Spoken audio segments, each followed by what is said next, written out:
السلام علیکہ یا ابا عبد اللہ وعلی الارواح التي حلت بفنائك علیک منی سلام اللہ ابدا ما بقیت وبقی اللیل والنہار ولا جعلہ اللہ آخر العہد منی لزیارتکم السلام علی الحسین وعلى علي بن الحسين وعلى أولاد الحسين وعلى أصحاب الحسين يا ليتنا كنا معكم فنفوز فوزا عظيما السلام عليكم ورحمة الله وبركاته السلام علیکہ یا ابا الفضل العباس یا ابن امیر المؤمنین وابن سید الوصیین المطیع للہ ولرسولہ ولامیر المؤمنین والحسن والحسین السلام علیکم ورحمۃ اللہ وبرکاتہ.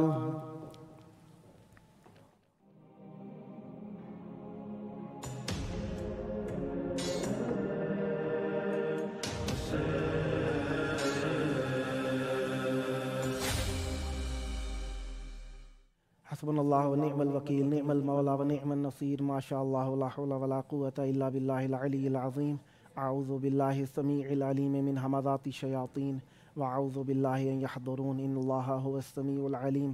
بسم اللہ الرحمن الرحیم الحمد للہ والصلاة والسلام علی رسول اللہ وعلی آلہ آل اللہ. اما بعد فقد قال اللہ بسم اللہ الرحمن الرحیم انما یرید اللہ لیذہب عنکم الرجس اہل البیت ویطہرکم تطہیرا. اللہم عجل لولیک الفرج. خداوند متعال ہمیشہ ہم پر مہربان ہے. ہماری اوپر اس کی مہربانیاں یہ ہیں کہ وہ جب بھی چاہتا ہے جس حال میں بھی چاہتا ہے ہمیں اچھی حالت میں رکھتا ہے، اور ہماری چاہت یہ ہے کہ اس کی شکریہ ادا کرنے کے لیے ہر وقت گامزن رہیں، ہر وقت آمادہ رہیں اور ہر وقت اس کی ذات سے متوسل رہیں. اور یہ متوسل رہنا بغیر کسی ذریعے کے ممکن نہیں ہے، اور یہ وسیلہ اللہ تبارک و تعالیٰ نے ہمیں اہل بیت علیہم السلام کی صورت میں نصیب فرمایا ہے، اور یہ وسیلہ دنیا و آخرت میں ہمیں نجات دلانے والا ہے. یہ بہترین طریقہ ہے کیونکہ ہماری وہ حیثیت، ہمارا وہ مقام، ہمارا وہ رتبہ نہیں کہ ڈائریکٹ اللہ تبارک و تعالیٰ سے متوسل ہو سکیں. لہٰذا اللہ تبارک و تعالیٰ نے ایک ایسی خلق کو خلق فرمایا جو ہمارے اور اس کے درمیان رابطہ ہے، وسیلہ ہے، حبل متین ہے، اور اللہ تبارک و تعالیٰ کی وہ رحمت کا ذریعہ بھی ہیں. نعمتیں اس کی جو اللہ تبارک و تعالیٰ کی طرف سے ہیں انہیں نازل کرنے کا ذریعہ بھی ہیں. اسی موضوع کے تحت ہم روزانہ آپ سے بات کرتے ہیں. آج ہمارے درمیان موجود ہیں علامہ سید علی باقر نقوی صاحب اسلام آباد سے. السلام علیکم. بہت شکریہ آپ کا، آپ نے اپنے قیمتی وقت میں سے ہمیں اپنا وقت مرحمت فرمایا. خداوند متعال آپ کو صحت دیں، تندرستی دیں، اور بار بار کربلا تشریف لاتے رہیں. جس طریقے سے آج کا دن آپ جانتے ہیں کہ جناب مختار ثقفی کے قیام کا دن ہے، اسی موضوع سے ہم چاہیں گے آپ کی عرض داشت سنیں. کس حساب سے آپ چاہتے ہیں کہ عوام تک کچھ پیغام میسیج دینا چاہیں؟ اعوذ باللہ من الشیطان الرجیم. بسم اللہ الرحمن الرحیم. الحمد للہ والصلاۃ علی اہلہا. اما بعد. آپ کا بہت شکریہ کربلا امام حسین ٹی وی چینل کے آپ تمام حضرات کا کہ آپ نے موقع دیا کہ میں یہاں پہ حاضر ہوں اور اپنی کچھ باتیں آپ کے سامنے اس مقدس مقام پہ پیش کر سکوں. جیسا کہ آپ نے فرمایا کہ آج کا دن حضرت مختار کے قیام کا دن ہے اور آج کا پروگرام اسی موضوع کے اوپر ہے، تو گزارش یہ کرنا چاہوں گا کہ حضرت مختار کی شخصیت تاریخی حوالے سے ایک بہت ہی اہم ترین شخصیت ہے، کیونکہ ان کا جہاں کردار ہمیں بہت سے سبق سکھاتا ہے، وہاں ان کا کردار ہمیں کچھ حوالوں سے دعوت فکر بھی دیتا ہے. تو اگر میں بات اپنی ان کی شخصیت کے بارے میں شروع کروں تو وہ سن 622 عیسوی میں طائف شہر میں اس دنیا میں تشریف لائے اور بچپنے میں ہی کوفہ کی جانب انہیں بھیج دیا گیا اور وہاں پہ ان کا جتنا پلے بڑھے وہ کوفہ شہر کے اندر پلے بڑھے. اور امیر المومنین صلی اللہ علیہ وسلم کے ساتھ بچپنے میں ان کے چچا نے جب ان سے ملاقات کروائی، کیونکہ ان کے والد گرامی کا انتقال ان کے بچپنے میں ہو گیا تھا، اور امیر المومنین صلی اللہ علیہ وسلم سے جب ان کے چچا نے ملاقات کروائی تو امیر المومنین صلی اللہ علیہ وسلم نے بڑی محبت اور بڑی شفقت فرمائی، ان کے ساتھ اپنی گود میں بٹھایا اور ان کے لیے ایک لفظ استعمال کیا کہ یہ بچہ کیسان ہے، یعنی یہ ایک عقل مند ہستی ہوگی جسے خداوند عالم نے فہم و فراست عطا کی ہے، یہ ایک زیرک شخصیت ہوگی. تو جسے امیر المومنین علیہ الصلوۃ والسلام کی جنہیں خداوند عالم نے ما کان و ما یکون کا علم عطا کیا ہے، کہ جو خداوند عالم کے علم کا مخزن ہے، وہ اگر کسی شخصیت کے بارے میں یہ لفظ ادا کرے تو یقیناً وہ شخصیت جو ہے وہ ایک بڑے رتبے اور مرتبے کی مالک ہوگی. کیونکہ میں اس بات کو یوں بلکہ آپ کے سامنے عرض کرنے کی کوشش کروں گا کہ وہ شخصیت کے جو خود کل عقل کی نمائندہ ہے، اگر وہ کسی کے بارے میں یہ کہہ دے کہ یہ شخصیت جو ہے وہ عقل مند اور زیرک شخصیت ہے، تو پھر یقیناً خداوند عالم نے اس ہستی کو کوئی چیزیں عطا کر رکھی ہیں کہ جس کی وجہ سے امیر المومنین نے یہ ارشاد فرمایا. اہم خاندان ان کا پورا اہل بیت کے ساتھ محبت کرنے والا خاندان تھا. چچا ان کے جو ہے وہ مختلف ادوار میں جو ہے وہ گورنر رہے، اور خود امیر المومنین صلی اللہ علیہ وسلم نے بھی انہیں مدائن کا گورنر مقرر کیا، اور حضرت مختار کے دل میں بچپن سے ہی اہل بیت کی محبت تھی. اور جب خاص طور پہ واقعہ کربلا جو پیش آیا، اس واقعہ کربلا کے بعد انہوں نے جو کارنامہ سر انجام دیا وہ یقیناً ہمارے لیے ایک مشعل راہ بھی ہے، اور اس کے ذریعے ہمیں بہت ساری چیزیں تاریخی حوالے سے سیکھنے کو بھی اور سمجھنے کو بھی ملتی ہیں.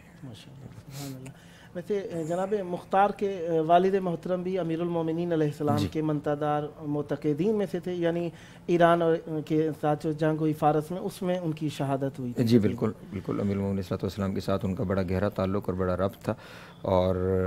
پورا بنی ثقیف کا قبیلہ جو ہے اسے بالخصوص ایک واقعہ کتابوں کے دوران ملتا ہے کہ رسول اللہ کو خداوند عالم نے یہ منع فرمایا کہ جب بھی آپ کے لیے کوئی تحائف اور ہدیہ لے کر آئے تو آپ سوائے ان قبائل کے کہ جنہیں جو شریف قبائل ہیں، جو عالی نسب قبائل ہیں، ان کے علاوہ آپ کسی سے تحفہ وصول نہ کیجیے. تو ان عالی نسب قبائل کے اندر اور شریف قبائل کے اندر بنی ثقیف کا بھی ذکر کیا گیا ہے کہ جن سے تحفہ قبول کرنے کو خداوند عالم نے رسول اللہ کو کہا کہ اگر اس قبیلے کی طرف سے آپ کے لیے کوئی ہدیہ تحفہ آئے تو ضرور قبول کریں. تو خداوند عالم جس قبیلے کو عالی نسب اور شریف کہے تو یقیناً اس کے لوگ جو ہیں وہ اہمیت کے حامل ہوں گے، اور بالخصوص جب ان کا ربط رسول خدا کے ساتھ ہو گیا تو پھر ان کے والد گرامی بھی امیر المومنین کے ساتھ رہے، اور امیر المومنین کی طرف سے جو ہے انہیں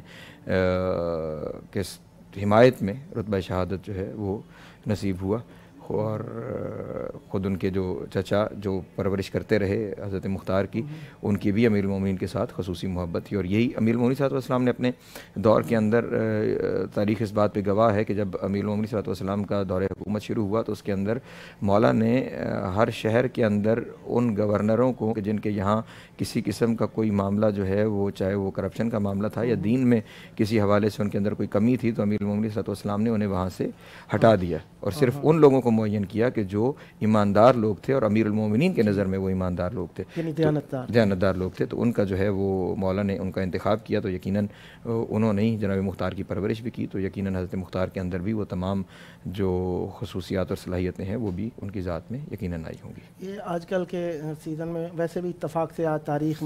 جناب مختار کے بارے میں ہی آ گئی ہے. آج کل کچھ مختلف قسم کے شبہات اور اس قسم کی باتیں اچھالی جا رہی ہیں کہ جناب مختار معاذ اللہ ثم معاذ اللہ نبوت کا دعویٰ کیا تھا، اور اس قسم کی اس موضوع پہ کچھ تھوڑا سا حضرت مختار کے بارے میں اس قسم کے لفظ استعمال کرنا کہ انہوں نے نبوت کا کوئی دعویٰ کیا تھا یا کوئی ایسا سلسلہ، ایسا قطعاً بھی نہیں ہے. صرف جس چیز کی وجہ سے لوگوں کو اس کے اوپر شائبہ ہوتا ہے وہ یہ، جس طرح میں نے ابھی آپ کے سامنے گزارش کی کہ امیر المومنین نے فرمایا کہ یہ عقل مند ہے، یہ زیرک ہے، تو ان کے پاس یہ صلاحیت اور خصوصیت تھی کہ جو وہ زبان سے کہتے تھے وہ ہو جاتا تھا. اب اس میں ہم اسے دونوں نظریوں سے دیکھ سکتے ہیں، یا تو ان کی فہم و فراست، کیونکہ امیر المومنین فرما رہے ہیں کہ عقل مند ہے تو ان کی اس قدر دور اندیش ہیں کہ ہونے والے واقعات جو ہیں وہ انہیں دکھائی دے رہے ہیں، اور یا یہ کہیں کہ وہ مولا کی طرف سے انہیں یہ صلاحیت مل گئی ان کے کردار اور ان کے عمل کی وجہ سے کہ وہ مستقبل میں جھانک لیتے تھے، تو جو کہتے تھے وہ پورا ہو جاتا تھا. تو لوگ یہ سمجھنے لگے کہ شاید خدا نخواستہ کوئی نبوت کا دعویٰ ہے یا ایسا کوئی معاملہ ہے. صرف معاملہ اتنا ہے کہ جو فرماتے تھے وہ پورا ہو جاتا ہے. مثلا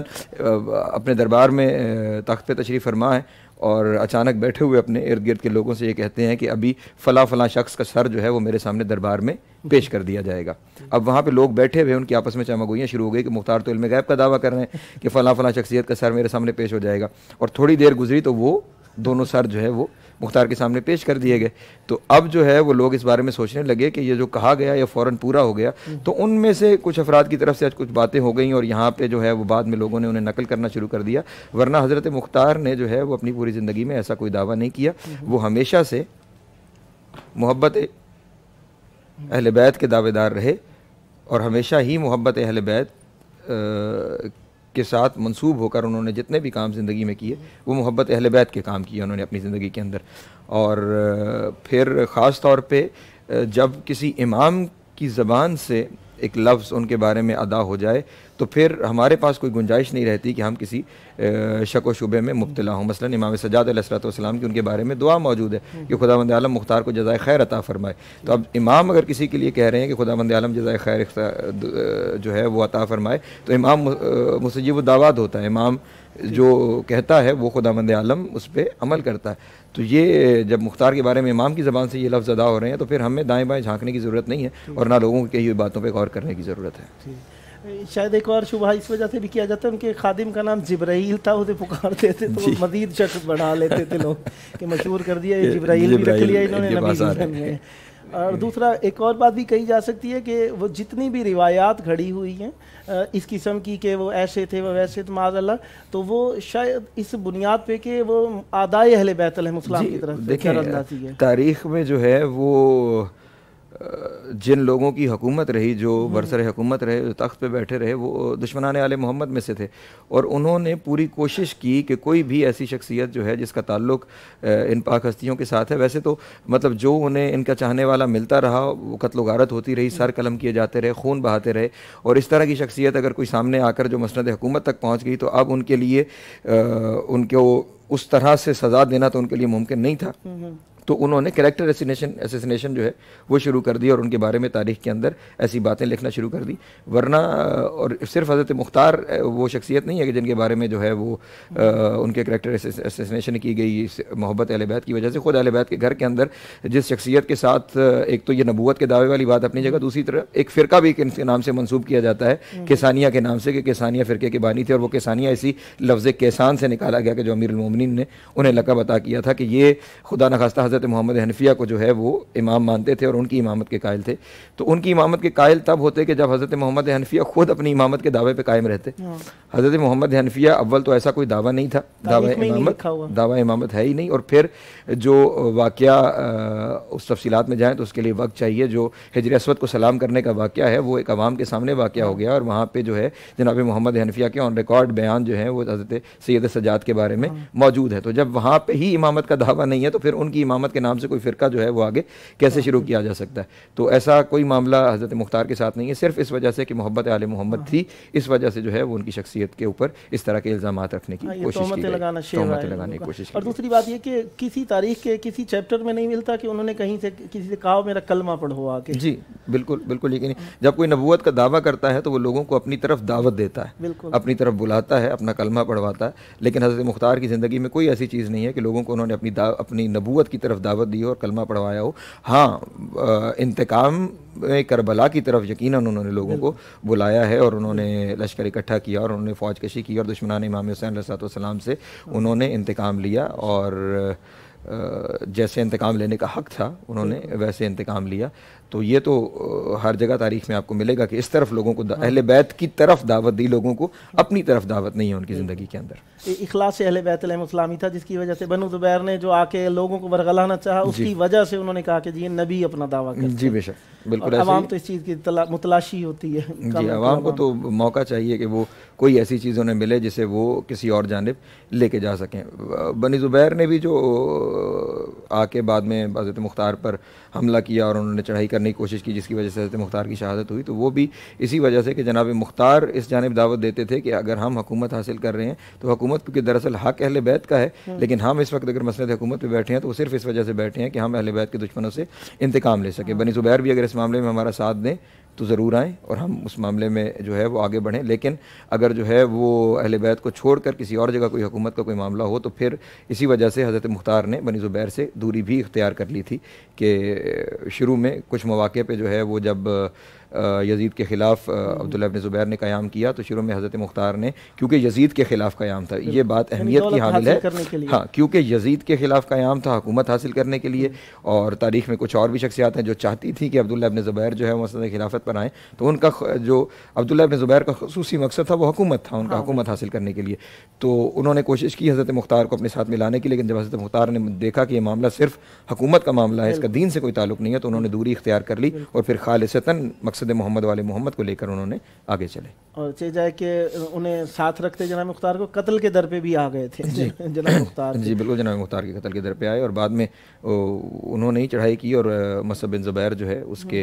اس حملے میں حضرت مختار کی جو شہادت ہوئی. تو یہ جناب مختار کے اوپر اتنی تہمتیں یہ لگائی گئیں, نبوت کی لگائی گئی کہ نبوت ہے اور غیب کا دعویٰ کرتے تھے, یہ صرف اور صرف باتوں میں ملتا ہے اور اس کی روایت کوئی ایسی نہیں ملتی کہ کوئی ان کا فرقہ ہو, کوئی مذہب ہو, ایسا کوئی بناؤ, کوئی کلمہ کسی کتاب میں نہیں لکھا ہوا کہ لا الہ الا اللہ فلان رسول اللہ, ایسا کہیں پہ بھی نہیں ملتا. لیکن یہ آج کل بھی یہ لوگ چل رہے ہیں اسی گیٹ اپ میں, یا ہمارے درمیان مل کے کئی لوگ اس قسم کے اثرات مرتب کرنا چاہ رہے ہیں, ان کے بارے میں کیا فرمانا چاہیے؟ جی میں اکثر یہ گزارش کیا کرتا ہوں کہ جس طرح اگر ہم تاریخ پہ نظر دوڑائیں تو بنو امیہ نے کوشش کی رسول اللہ کی اعلان رسالت سے لے کر فتح مکہ تک کہ ہم دو بدو جنگ کریں اور سامنے آ کر جنگ کر کے اسلام کو ختم کرنے کی کوشش کریں, لیکن جب انہوں نے دیکھا کہ اب یہ معاملہ نہیں, ہم دو بدو جنگ کر کے مسلمانوں کو شکست نہیں دے سکتے اور اسلام کو ختم نہیں کر سکتے, تو فتح مکہ کے بعد انہوں نے اسلام کا لبادہ اوڑھ لیا, مسلمانوں میں داخل ہو گئے اور داخل ہو کر پھر جو انہوں نے انتشار پھیلایا اس کی آج تک جو ہے وہ امت مسلمہ نقصان اٹھا رہی ہے. یہی معاملہ مکتب اہل بیت کے ساتھ ہے. پچھلی 14 صدیوں میں لوگوں نے سامنے آ کر ٹکرا کر دیکھ کی کوشش کر لی کہ ہم کسی طرح مکتب اہل بیت کو ختم کر سکیں, ختم کرنا تو دور کی بات, کم ہی کر سکیں کسی طرح ان کی بڑھوتی کو, لیکن وہ اس میں کامیاب نہیں ہو سکے. تو جب انہوں نے دیکھا کہ اس طرح کامیاب ہم نہیں ہو پا رہے کہ سامنے سے آ کر ان کے ساتھ جنگ کریں, چاہے وہ کوئی میدان ہو, وہ مباحثہ ہو, مناظرہ ہو, یا کوئی اور میدان ہو, اس کے اندر وہ کامیاب نہیں ہو پا رہے تھے, تو پھر انہوں نے وہی بنو امیہ والی چال اختیار کی کہ انہوں نے ہمارا لبادہ اوڑھا, وہ ہمارے لباس میں آئے اور ہمارے لباس میں آ کر ہمارے اندر بیٹھ کر انہوں نے باتیں کرنا شروع کی کہ جو یہاں کے سادہ لو مومنین کو گمراہ کرنے کی کوشش کی. یہ اکثر ایک اشکال یہ بھی پیش کیا جا سکتا ہے, مثلا کہا جائے کہ یہ تاریخی مسئلہ ہے, عقائدی مسئلہ نہیں ہے, اگر کوئی خلاف بات کر بھی دے تو اتنی کوئی مہم بات نہیں ہے, اس موضوع پہ کچھ دیکھیں. اس میں کوئی شک نہیں ہے کہ حضرت مختار جو ہیں وہ تاریخ کا ایک کردار ہے. حضرت مختار کو ماننا یا نہ ماننا وہ ایک تاریخی حوالہ ہوگا, عقائد کا نہیں. لیکن جس وجہ سے یہ معاملہ عقائد کا ہو جائے گا, وہ عقائد کا معاملہ اس طرح ہو جائے گا کہ اس ہستی کے بارے میں معصومین کی زبان سے فرامین موجود ہیں. جب معصومین کی زبان سے ان کے بارے میں فرامین موجود ہیں تو پھر ہم اگر انکار کرتے ہیں مختار کا, ایک طرف امام ان کے لیے اچھی بات زبان سے جاری کر رہے ہیں اور دوسری طرف ہم ان کے بارے میں یعنی امام مدح کر رہے ہیں اور ہماری زبان سے کدھا نکلے, تو یہ کیا ہوگا, ہماری بات امام کی بات سے ٹکرا جائے گی. جہاں ہماری بات امام کی بات سے ٹکرائی وہاں ہمارے ایمان کے اوپر حرف آنا شروع ہو جائے گا, ہمارا ایمان خطرے میں پڑنا شروع ہو جائے گا. تو حضرت مختار اگر صرف حضرت مختار ہوتے تو شاید صرف تاریخ کا مسئلہ تھا اور ہم اس پہ نہ بھی غور کرتے تو کوئی اہم بات نہیں تھی. لیکن جہاں امام نے ان کے بارے میں کچھ کہہ دیا ہے تو پھر اب اس کے بعد ہماری زبانیں بند ہو جانی چاہیے, پھر ہمیں اپنی امام کی زبان پہ اعتماد کرنا چاہیے بجائے اس کے کہ ہم اپنی زبان درازی حضرت مختار کے بارے میں کریں. اور دوسرا یہ کہ مولا امیر المومنین علیہ السلام ایک حساب سے آل ہونے کے حساب سے دیکھیں تو یہ تو ہمارا عقیدہ ہے، صحابی ہونے کے اعتبار سے بھی دیکھیں تو جناب مختار ان کے ظاہر ہیں، جی جناب مختار تابعی بھی بنتے ہیں اس اعتبار سے، بے شک تابعین میں شامل، امیر المومنین صلی اللہ علیہ وسلم کے صحابیوں میں سے ہیں اور رسول اللہ کے تابعین میں سے ہیں۔ اور پھر جیسے میں نے گفتگو کی شروع میں کہا کہ امیر المومنین جب یہ فرما رہے ہیں کہ وہ کیسان اور عقل مند شخصیت ہے تو پھر یقیناً امیر المومنین نے ان کے اندر کچھ دیکھا تو یہ ارشاد فرمایا، اور رسول اللہ کے ساتھ بھی ان کی محبت ان کے خاندان کی وجہ سے، اور خود امیر المومنین کے ساتھ ان کی محبت جو ہے وہ تاریخ میں روز روشن کی طرح آیا ہے۔ اگر کوئی بات کرتا ہے تو بس بالکل ایسا ہی ہے کہ جیسے سورج موجود ہو اور پھر کوئی کہے کہ رات ہے۔ حضرت مختار کا کردار تاریخ میں سورج کی طرح روشن ہے، اور کوئی انکار کرتا ہے تو یہ اس کے اپنے اندھے ہونے کی دلیل ہے، نہ کہ سورج کے اندر کسی کمی یا کوتاہی کی۔ ایک 2 منٹ کا کوئی میسیج جناب مختار سے متعلق اگر دینا چاہیں آپ۔ لیکن حضرت مختار، جس طرح میں نے گفتگو کی شروع میں گزارش کیا تھا کہ حضرت مختار کی شخصیت جو ہے وہ اس حوالے سے بڑی اہمیت کی حامل ہے۔ ایک تو انہوں نے جس انداز سے جو ہے وہ محمد آل محمد کے دشمنوں سے انتقام لیا، اور دوسرا اس حوالے سے کہ ان کی شخصیت ایک دعوت فکر ہے کہ جب حضرت مختار جو تابعین میں سے ہیں وہ انتقام لے رہے ہیں دشمنان امام حسین علیہ السلام سے، تو وہ دوسرے لوگ جو محبت رسول اور آل رسول کا دم بھرتے تھے وہ لوگ کہاں تھے؟ وہ کیوں اس سلسلے میں جو ہے وہ پردہ نشینی کا شکار تھے؟ وہ کیوں نہیں آئے اور حضرت مختار کے ساتھ کیوں شامل نہیں ہوئے، اور انہوں نے کیوں ان کا ساتھ اس طرح سے جس طرح سے دینا چاہیے تھا وہ ساتھ نہیں دیا؟ تو اس کا مطلب یہ ہوا کہ جب بھی کوئی مشکل پڑتی ہے اور میدان میں آنا پڑتا ہے تو پھر صرف وہی لوگ آتے ہیں کہ جن کے دل میں کلی طور پہ اخلاص ہوتا ہے، پوری طرح محبت بھری ہوئی ہوتی ہے، وہ حالات کی یا مصلحت کا شکار نہیں ہوتے۔ ہمیں بھی مختار کی شخصیت جو ہمارے لیے مشعل راہ بن سکتی ہے وہ اسی حوالے سے کہ جب محمد و آل محمد کا معاملہ آئے تو پھر ہم نے یہ نہیں دیکھنا کہ ہمارے ذاتی مفادات کہاں پہ ہیں، ہمارا معاشرتی معاملہ کیا ہے، پھر ہم نے یہ دیکھنا ہے کہ محمد و آل محمد کی خوشنودی کیا ہے۔ اسی لیے میں اکثر یہ کہا کرتا ہوں کہ ہم ہمیشہ سے اتحاد کے قائل ہیں لیکن ہم ادغام کے قائل نہیں ہیں۔ اتحاد ضرور ہونا چاہیے لیکن ادغام کے یعنی آپ اپنے اصولوں پر، آپ اپنے پرنسپلز پر کبھی کمپرومائز نہ کریں، اور یہی حضرت مختار نے ہمیں سکھایا ہے کہ جو اصول ہیں ان پہ کبھی کمپرومائز نہ اپنے کسی معاشی فائدے کے لیے اور نہ کسی معاشرتی فائدے کے لیے۔ اس لیے حضرت مختار کو جو لوگ مشعل راہ سمجھتے ہیں وہ اپنے آپ کو محمد و آل محمد کے مشن کے ساتھ اور ان کی محبت کے ساتھ مخلص رکھیں، پھر جو بھی دیوار رستے میں آئے گی جس طرح مختار کے رستے سے ہٹتی چلی گئیں انشاءاللہ اس طرح وہ ہمارے رستے سے بھی ہٹتی چلی جائیں گی۔ مولا آپ کو سلامت رکھیں، آپ کا پیغام انشاءاللہ پوری دنیا میں پہنچے گا، اور یہ پیغام ہمارے دل کی آواز ہے کہ جناب مختار اگر دیکھا جائے تو رسول کریم اہل بیت علیہ السلام سے جو نسبت ہے ان کے اوپر بھی یقیناً اعتقاد رکھنا ہمارے لیے لازم ہے، اور ان کا احترام مذہب تشیع مذہب اسلام پر واجب ہے کیونکہ آل رسول کے مدافع رہے ہیں۔ خداوند متعال آپ سب پر رحمت فرمائے۔ ملتے ہیں چھوٹے سے وقفے کے بعد۔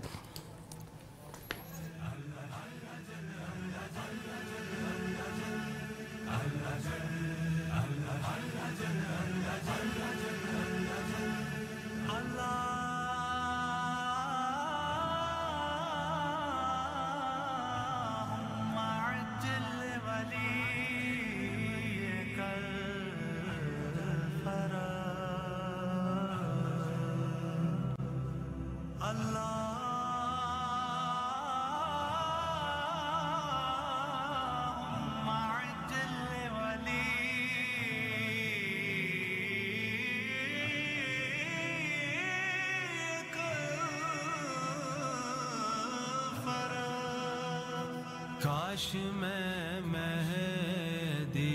دوراں کا زمانہ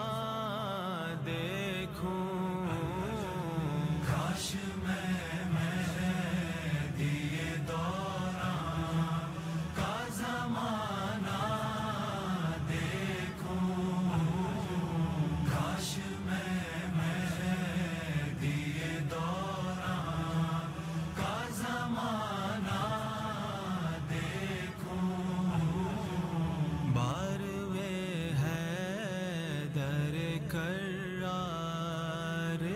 چہرہ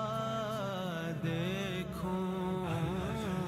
کاش میں مہدی دوراں کا زمانہ دیکھوں، کاش میں مہدی دوراں پھر اذان